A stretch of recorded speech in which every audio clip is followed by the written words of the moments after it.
We have a very special guest on our podcast, Kadian Snow. She is the author of Black Woman is Queen, Pamper Up, a book that was written based on her personal experience and learning to practice self-love and self-care.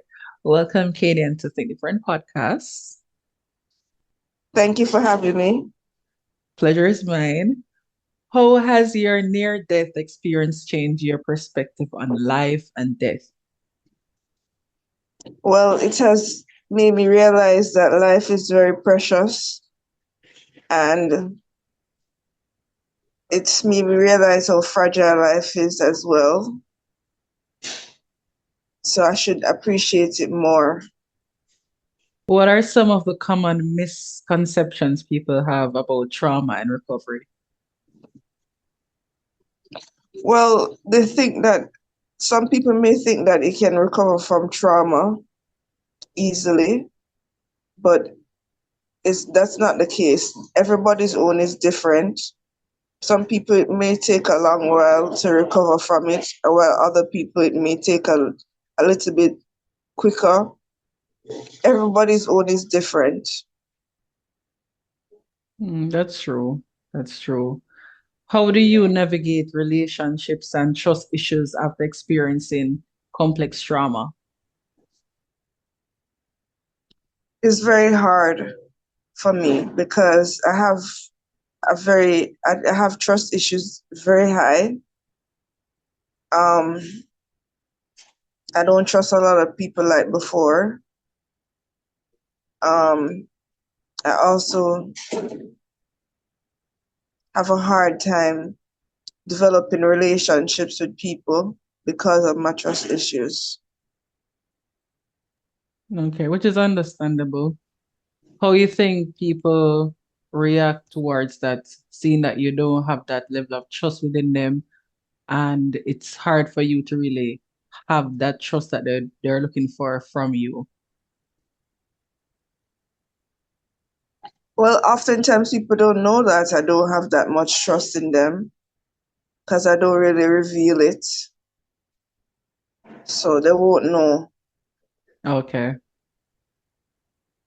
Do you think therapy has helped you since you started until now?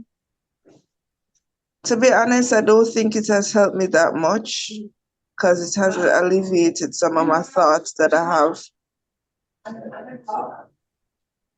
Okay, would do you feel comfortable enough to share what those thoughts are about?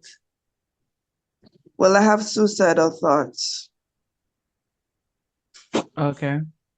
And how you deal with it? Because if you're going therapy and you're having those thoughts, are you saying that there is supposed to be an additional technique or additional method in which you need to like deal with that? Well, I'm not sure I, I because I'm not the expert. I don't know how to really resolve me having the thoughts that I have each day. And So I how don't know long, if there's any method that you can use to resolve the issue. okay, how long have you been going through trauma? 8 years now, since 2016 when I got drugged in Jamaica by my Mm-hmm. best friend. I've been I got drugged September 25th, 2016, and I've been dealing with it now for 8 years. Have you been in any sort of contact with that best friend? No, I stopped communicating with her because what he did to me was very wicked. And did it was a case where you confronted her or you just basically distanced yourself and she somewhat pick up that you knew what was going on? Yeah, basically. Okay. Was it just her alone, or you think that there were more persons that were, in it with her? It was her and her boyfriend. And what was his reaction throughout all of the situation? He didn't seem like he cared. Mm. Did they ever say why they went ahead and do such a thing? Did they No, ever give I any asked explanation? her because I was trying to get help with trying to figure out what they gave me and what they drugged me with. And Right. I and I didn't get any help. I didn't get any answer from her. Mm. But didn't you go to the doctor and check if they could trace anything that was foreign in your system? By the time I went, it was too late. Mm. Did this happen like at home? Were you guys at an event? We were at Where an it event happened? at Muscam. Okay, That's at the stadium in Jamaica. okay.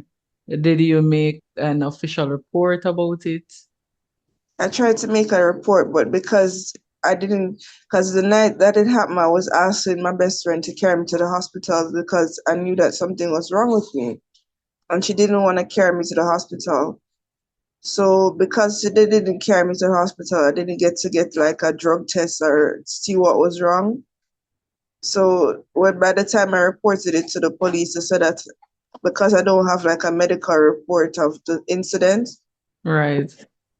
they wouldn't be able to make an arrest.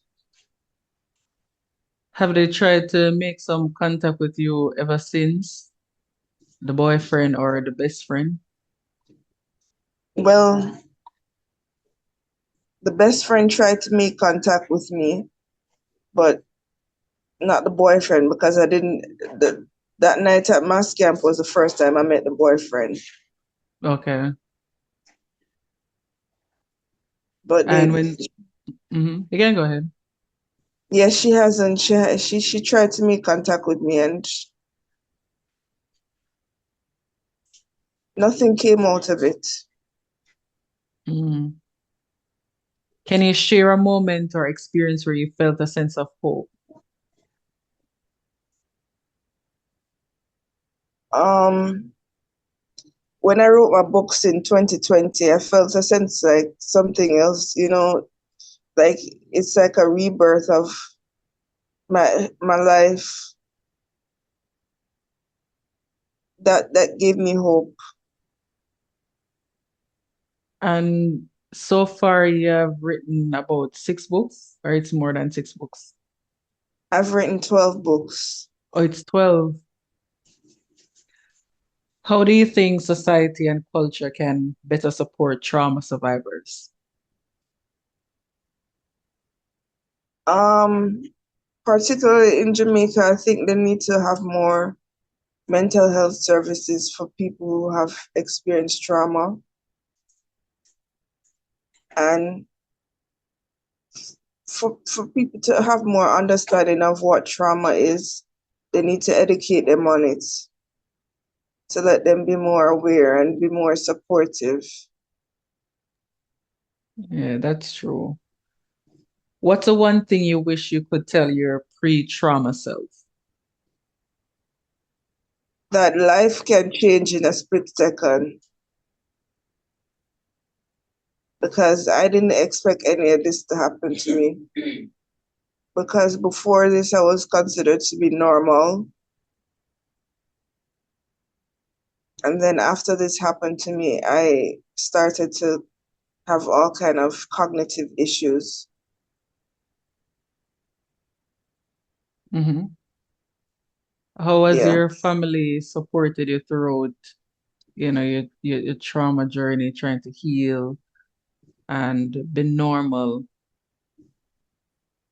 It has changed my family dynamics because I used to have a lot of family, but then since I got injured, um, it has because of my mental state, a lot of my family members don't really talk to me anymore. So it has changed my family dynamics. Do you think that they criticize your mental state and they just decide that they want to just distance from that? Yeah, they distance themselves from me because of my mental state. Okay. Have you ever tried to explain to them that, hey, yeah, I might be suffering mentally, but you have to understand that I've been through a trauma and things are not going to just suddenly be normal? Yeah, I've tried to explain it to my family, but a lot of them, as I said, there needs to be more education on the whole subject of mental health for them to understand. It's not something is that like for instance with me, my therapist and the doctors then tell me that it's not something that can be cured. It's something I have to go live with for the rest of my life. Wow. hmm So it's just something. It's like I get diabetes and I have to get.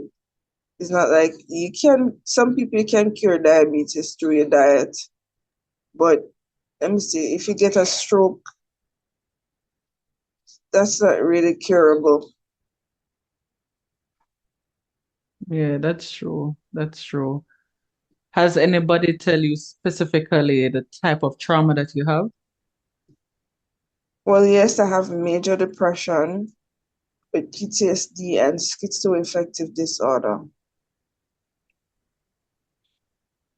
And from you being diagnosed with those, have you learned or have you anything on it to say I can get a better understanding of my diagnosis? I read up on it and research on YouTube to see if I can understand my diagnosis a lot more. Because some people, particularly, I don't really see a lot of Black people come out and speak about the issue. So it's hard for me to find Black people. But a lot of white people, I see they talk about the issues. And you're being medicated with this Yeah, diagnosis. How yes, I has am. the medication been so far in terms of how does your body react to it? My body is like it's like I'm taking nothing because I don't see.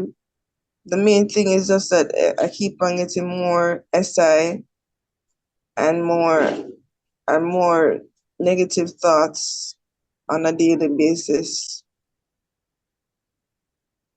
Okay, so basically you're getting more side effects than actually getting the benefit of the product itself. Yeah. Have you ever researched any other ways that you could turn to help in terms of, medicating yourself, whether it can be a different medication or probably a herbal way or some sort of session similar to, yoga, meditation or something?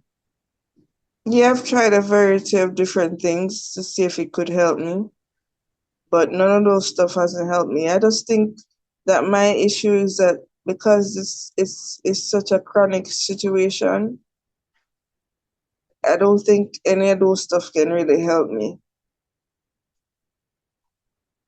Okay, and as you said, the doctor said it's gonna be a lifetime that you're gonna deal with it.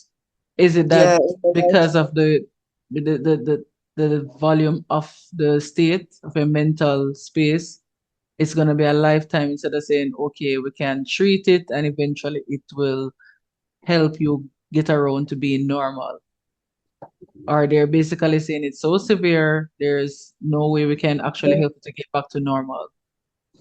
basically that is so severe. I can't go back to normal. I just have to learn how to cope with it. But do you believe that you can go back to normal?